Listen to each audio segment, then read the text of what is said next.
So I had a question from someone who made a comment on one of the YouTube videos, and they wanted to know about the anti-aging creams, if they should use those, and do they actually work?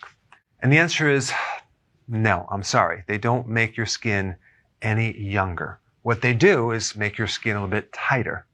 And they do add more hydration on a temporary basis, but not actually younger. And in one study, which I'll put down below, found that the anti-aging creams will reduce your wrinkles by less than 10% over 12 weeks. 10% is not even noticeable to the human eye, so you're not going to really see too much.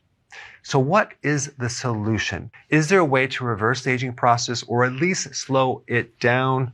And the answer is yes, if you understand the simple concept of inside out versus outside in. There's no way you're going to actually try to get the body younger by applying something topically or trying to work from the outside in.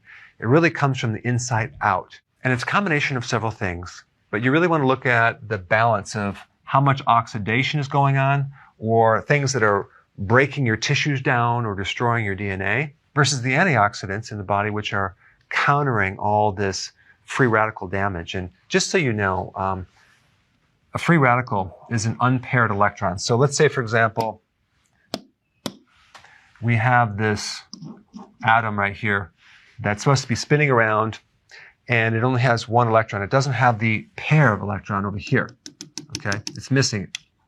What happens, it makes the atom very, very unstable.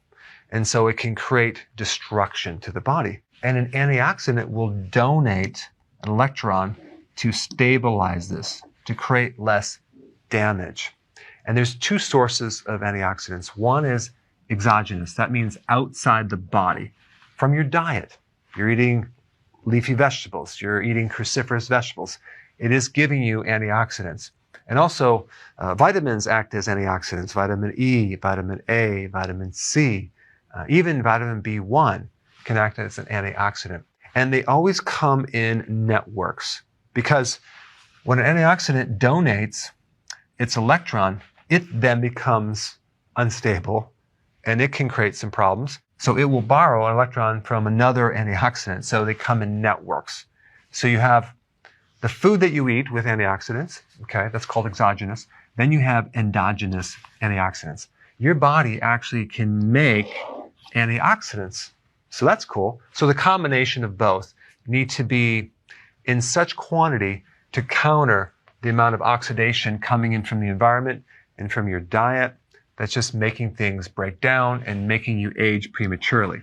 So what could make this worse? The big thing is glucose, high-carb diets.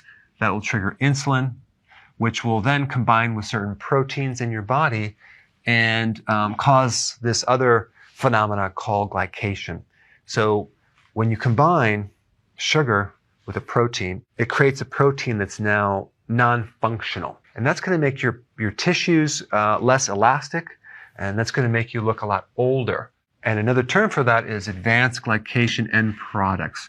And that is created by glucose, having a high amount of glucose in the diet. The other thing that's interesting is nutritional deficiencies can fail to supply certain biochemical enzymes that are supposed to repair and keep your tissue stable at the cellular level. So nutrition is a really key part in slowing the aging process down faster than it's going. So the worst case scenario is this combination between a high carb diet and low nutrients.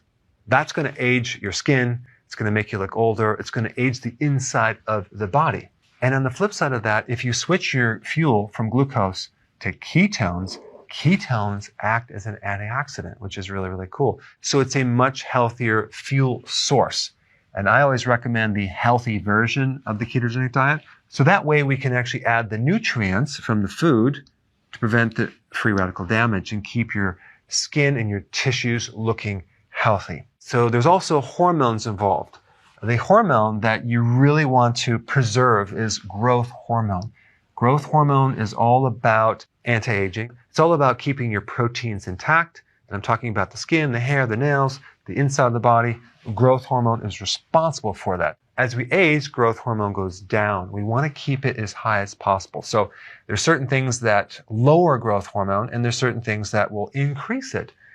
Glucose, by the way, will lower growth hormone. Insulin will lower growth hormone. So high carbohydrate diets, stay away from them.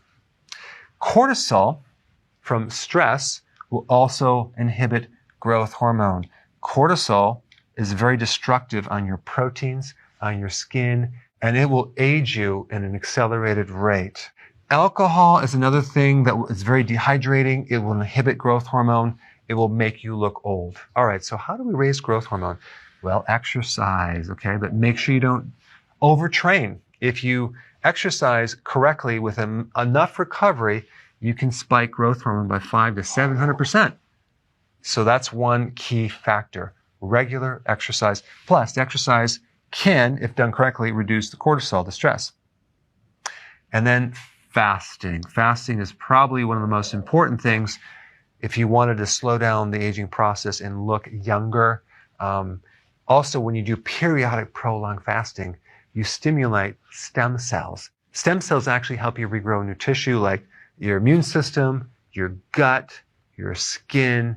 So fasting is probably one of the biggest things that can help you look younger. It can stimulate growth hormone by 1,300 to 2,000%. And then we have sleep. Sleep is another key factor to enhancing growth hormones. So if you do intermittent fasting and prolonged fasting, you get enough sleep, you keep your stress down, you exercise, you do healthy keto, that is your best bet to slow down the aging process. But to actually think that you can actually do it with a cream, it's just not going to work. All right, guys, thanks for watching. And check out a couple of these very interesting videos I have related to growth hormone.